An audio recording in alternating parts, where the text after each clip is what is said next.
I'm Daphne Richards, and this is Augie. Our question of the week is when to fertilize our shrubs, trees, and perennials. Well, after the extreme heat of 2011, your landscape definitely needs a little help this year before the summer arrives. Although fertilization is not necessary for every plant every year, I would suggest fertilizing this year to give your plants a nutrient boost during the spring growing season to help prepare them for the stress of summer. With plant nutrients, a little bit really does go a long way, and more is definitely not better. If you give your plants too much fertilizer, they'll put on a lot of new growth and may look great in the spring, but then when summer arrives, they won't have enough water to support all that new growth, and they'll be even more stressed. With perennials and flower beds, consider using a layer of compost as your initial mulch. Compost will provide a very small amount of nutrients, which is likely all your perennials will need. For trees and shrubs, use an actual fertilizer product and choose one that is slow release, meaning that the nutrients will be released slowly over time. No matter which type of fertilizer you choose, be sure to follow the label directions and don't over-apply.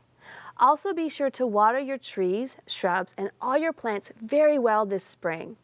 All the care that you give them now will help tremendously during the heat of summer, when you really won't be able to provide your plants as much water as they truly need. And as for your lawn, you should wait until full green up, most likely late April or early May to fertilize. Our pick of the week is a maroon bluebonnet. This is a variety of our Lupinus texensis, our native Texas bluebonnet. This is called Texas maroon. It is a Texas superstar.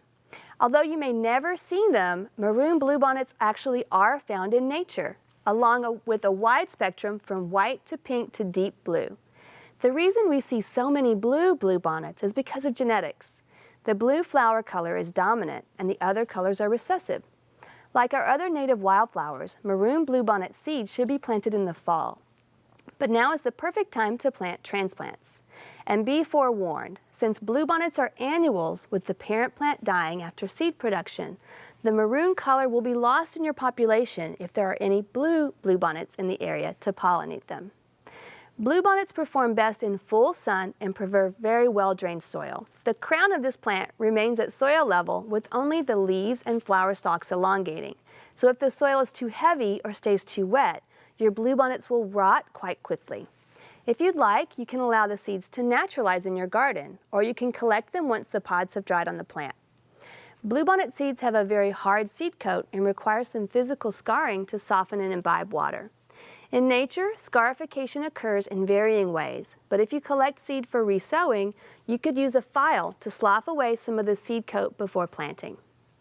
To do this week in your garden, wrap up any pruning of roses and other shrubs before the heat arrives, very early likely this year. In the vegetable garden, go ahead and plant beets, collards, kohlrabi, radish, and turnips. We'd love to hear from you. Please visit klru.org/ctg to send us your questions or plants of the week from your garden.